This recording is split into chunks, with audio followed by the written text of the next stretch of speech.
ഇനി ലിംഗമാറ്റ ശസ്ത്രക്രിയയൊക്കെ നടത്തിയാലും ഈ സ്ത്രൈണ സ്വഭാവമോ പുരുഷത്വമോ മാറ്റാൻ ആർക്കും സാധ്യമല്ല.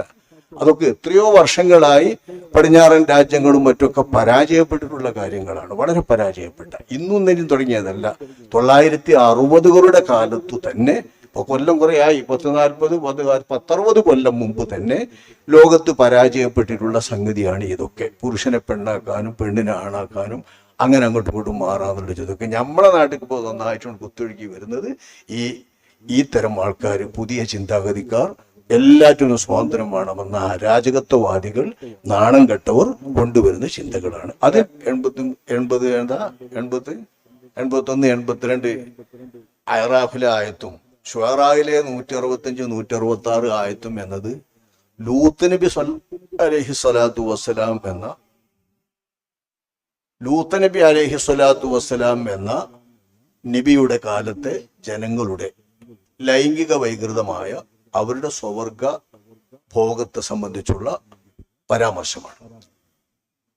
അതിനെ സംബന്ധിച്ച് ഖുർആൻ തന്നെ പറയുന്നത് മാ സബഖക്കും ബിഹാ അഹദും മിനൽ ആലമീൻ, ഒരാളും നിങ്ങളുടെ മുൻപ് മറ്റൊരാളും ചെയ്യാത്ത തുച്ഛവൃത്തിയാണ് നിങ്ങൾ ചെയ്യുന്നത് എന്നാണ്. എന്ന് വെച്ചാല് പുരുഷന്മാരുടെ മലം പുറപ്പെടുന്നതിന് വേണ്ടി അള്ളാഹു തആല നിശ്ചയിച്ചിട്ടുള്ള ഗുദദ്വാരത്തിലൂടെ ഭോഗം നടത്തുക എന്ന് പറയുന്ന ആ വൃത്തികേടാണ് അവർ ചെയ്തത്.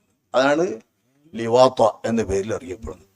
ലൂത്ത് നബി അലൈഹിസ്സലാമിന്റെ ജനത ചെയ്തത് എന്നുള്ള നിലക്കാണ് ഈ അറബ് ശബ്ദം വന്നതും. ലൂത്ത് എന്ന് പറഞ്ഞ നബി സല്ലല്ലാഹു അലൈഹി വസല്ലം തങ്ങളുടെ പേരാണ്. ആ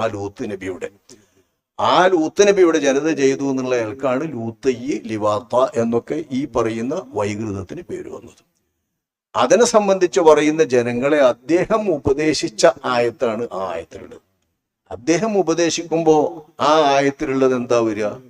നിങ്ങൾ എങ്ങനെയാണോ മോശപ്പെട്ട ജനങ്ങളെ, എൻ്റെ ജനങ്ങളെ നിങ്ങൾ എങ്ങനെയാണ് ഇത് ചെയ്യുക എന്ന് നമുക്ക് അവർ ചെയ്യുന്ന രീതിയാണ് ചോദിക്കുക. ആ രീതി ഖുർആൻ പറയുന്നത് നോക്കുക. ഇന്നക്കും തഅ്തൂന റിജാല ശഹ്വതം മിൻ ദൂനിൻ നിസാ ബൽ അൻതും ഖൗമും മുസ്രിഫൂൻ വമാ കാന ജവാബ ഖൗമിഹി അഖ്രിജൂഹും മിൻ ഖറിയതികും ഇന്നഹും ഉനാസുൻ യതദഹറൂൻ എന്നാണ് ഇപ്പൊ ഈ അഹ്റാഫ് സൂറത്തിലെ ആയത്ത് എന്ന് പറയുന്നത്. ഈ ആയത്തിലുള്ള എന്താണ്? നിങ്ങൾ പുരുഷന്മാർക്ക് മുമ്പിലാണല്ലോ നിങ്ങളുടെ കാമപൂർത്തീകരണത്തിന് വേണ്ടി ചെന്നെത്തുന്നത്. അപ്പൊ സ്ത്രീകളെ സമീപിക്കാതെ നിങ്ങൾ കാമപൂർത്തീകരണത്തിന് വേണ്ടി ഈ മാർഗം സ്വീകരിക്കുന്നുവോ? നിങ്ങൾ അമിതമായ മോശപ്പെട്ട പണിയാണ് ഈ ചെയ്യുന്നത് എന്ന് പറയുമ്പോൾ ഈ പരിശുദ്ധന്മാരെ ഈ നാട്ടിൽ നിന്ന് പുറത്താക്കണം, നമ്മളെ നാട്ടിലെ പണി തന്നെ എന്നാണ് അവർ പറഞ്ഞ മറുപടി. ഇതാണ് ഇതിലുള്ളത്.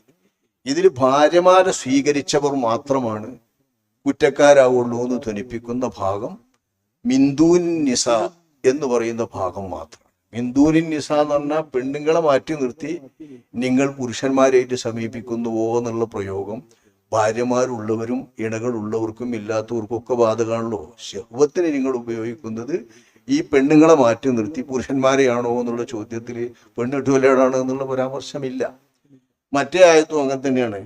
അതൗതൂന ദുഖ്റാന മിനൽ ആലമീൻ വതദറൂന മാ ഖലഖ ലക്കും മിൻ അസ്വാജിക്കും ബൽ അൻതും ഖൗമുൻ ആദൂൻ എന്നാണ് ശുഅറാ സൂറത്തിലെ 165, 166 എന്നാണ് ആയത്ത്, രണ്ടായത്ത്. ഈ ആയത്തിലുള്ളതും ലോകരിൽ നിന്ന് ആണുങ്ങളുടെ അടുത്ത് നിങ്ങൾ കാമപൂർത്തീകരണത്തിന് ചൊല്ലുന്നുവോ, നിങ്ങൾക്ക് വേണ്ടി അള്ളാഹു സൃഷ്ടിച്ചിട്ടുള്ള ഇണകളെ നിങ്ങൾ ഒഴിവാക്കുകയും ചെയ്യുന്നു. ഇണകളെ എന്ന് പറഞ്ഞാൽ പെണ്ണുങ്ങളെ എന്നുള്ള അർത്ഥത്തിലാണ്. ആണിന്റെ ഇണയാണല്ലോ പെണ്ണ് എന്നുള്ള അർത്ഥത്തിൽ.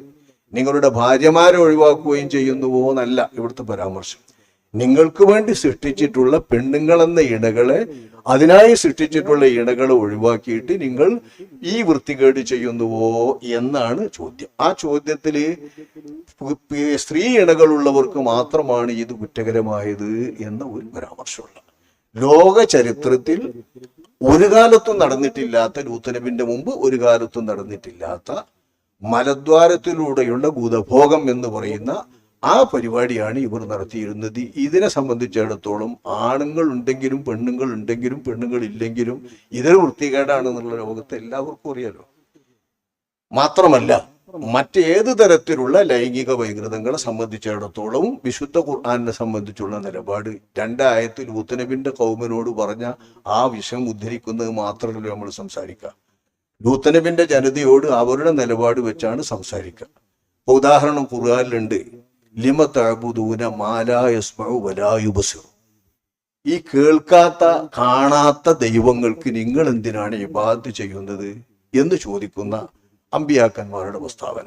ഉദാഹരണമായി ഇബ്രാഹിം നബി അലൈഹിസ്സലാം തന്നെ തന്റെ വാപ്പാനോട് ചോദിച്ച പ്രസ്താവനയുണ്ട്. കാണാത്ത കേൾക്കാത്തതിന് അക്ക സുമ്മും ബുക്കുമുൻ ഉംയുൻ, അന്ധന്മാര് മൂകന്മാര് ഉംയൻ, ഇതൊക്കെയാണ് ഇവരുടെ വിഗ്രഹ ദൈവങ്ങള്.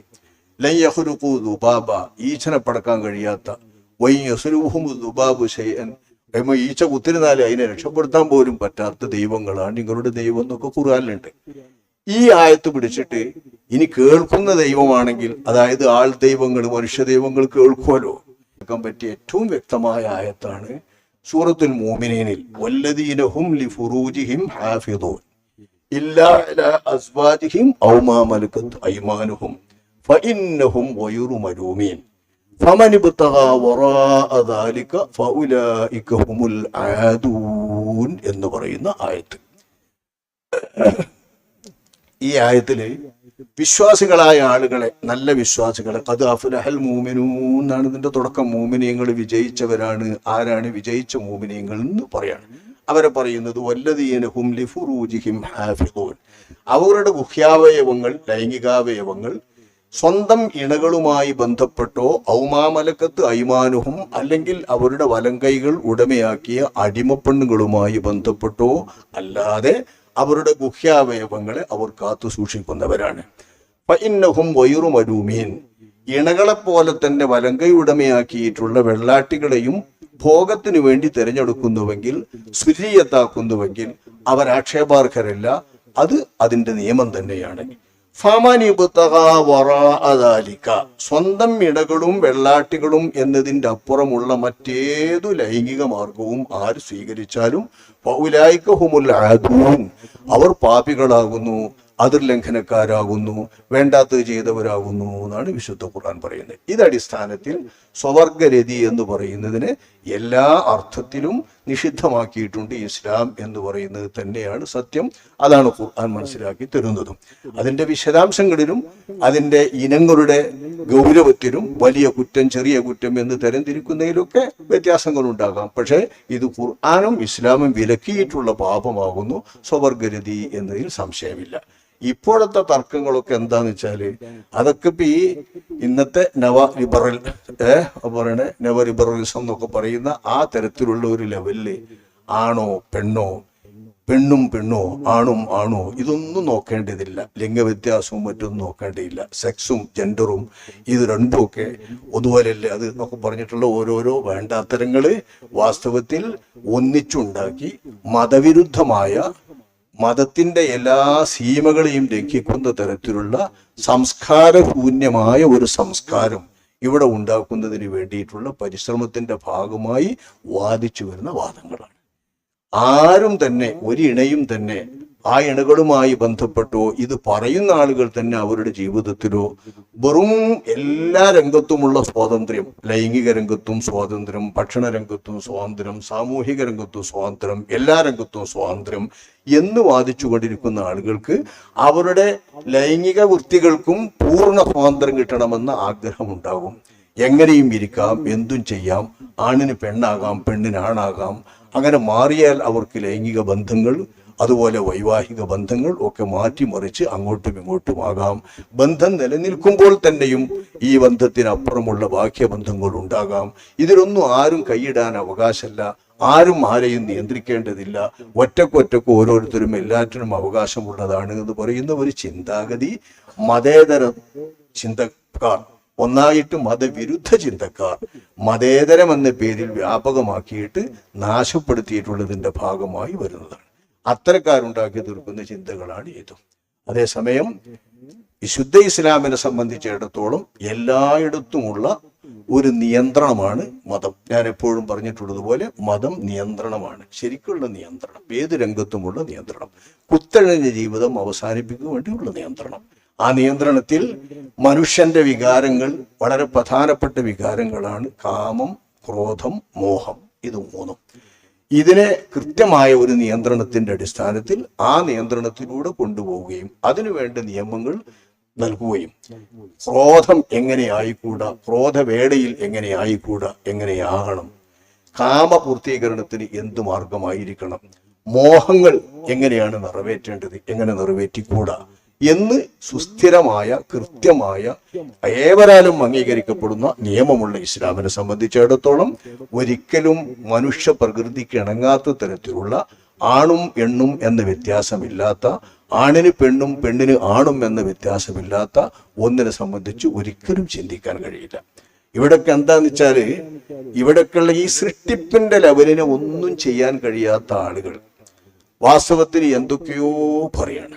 സൃഷ്ടിപ്പിന്റെ ലെവലില് ആണിനൊന്നും പെണ്ണിനൊന്നും അല്ലേ അള്ളാഹു തആല സൃഷ്ടിച്ചിരിക്കുന്നത്. ഓരോന്നും ഓരോ വ്യത്യസ്ത രീതിയിലാണല്ലോ. ലൈംഗികാവയവങ്ങൾ തന്നെ അങ്ങനെയല്ലേ, ഒന്ന് പ്രവർത്തിക്കാനുള്ളതും ഒന്ന് ഇരയാകാനുള്ളതും എന്ന രീതിയിലാണല്ലോ അള്ളാഹുവിന്റെ സൃഷ്ടി. ഇതെങ്ങനെ മാറ്റിയെടുക്കാൻ കഴിയും? ഇതാർക്കും മാറ്റിയെടുക്കാൻ കഴിയില്ല. ഇനി ലിംഗമാറ്റ ശസ്ത്രക്രിയയൊക്കെ നടത്തിയാലും ഈ സ്ത്രൈണ സ്വഭാവമോ പുരുഷത്വമോ മാറ്റാൻ ആർക്കും സാധ്യമല്ല. അതൊക്കെ എത്രയോ വർഷങ്ങളായി പടിഞ്ഞാറൻ രാജ്യങ്ങളും മറ്റൊക്കെ പരാജയപ്പെട്ടിട്ടുള്ള കാര്യങ്ങളാണ്, വളരെ പരാജയപ്പെട്ട. ഇന്നും ഇന്നലെയും തുടങ്ങിയതല്ല. 1960കളുടെ കാലത്തു തന്നെ, ഇപ്പൊ കൊല്ലം കുറെ ആയി, 10-40-10-60 കൊല്ലം മുമ്പ് തന്നെ ലോകത്ത് പരാജയപ്പെട്ടിട്ടുള്ള സംഗതിയാണ് ഇതൊക്കെ. പുരുഷനെ പെണ്ണാക്കാനും പെണ്ണിനെ ആണാക്കാനും അങ്ങനെ അങ്ങോട്ടും ഇങ്ങോട്ടും മാറാന്നുള്ള ഇതൊക്കെ നമ്മളെ നാട്ടിൽ ഇപ്പോൾ നന്നായിട്ടാണ് കുത്തൊഴുകി വരുന്നത്. ഈ തരം ആൾക്കാർ, പുതിയ ചിന്താഗതിക്കാർ, എല്ലാറ്റിനും സ്വാതന്ത്ര്യം വേണമെന്ന അരാജകത്വവാദികൾ, നാണം കെട്ടവർ കൊണ്ടുവരുന്ന ചിന്തകളാണ്. അതിൻ്റെ ഒരു ഭാഗമാണ് ഈ സംഗതി. ഇത് സംബന്ധിച്ചുള്ള ഈ സ്വവർഗരതി സംബന്ധിച്ചുള്ള ഇപ്പോഴത്തെ ഈ വാഗ്വാദത്തിനും തർക്കത്തിനും ഒക്കെ കാരണം. അതൊന്നും ഇസ്ലാമിൻ്റെയോ ഖുർആനിൻ്റെ പേരിൽ പറയാതിരുന്നാൽ മതി എന്ന് മാത്രമാണ് നമുക്ക് പറയാനുള്ളത്.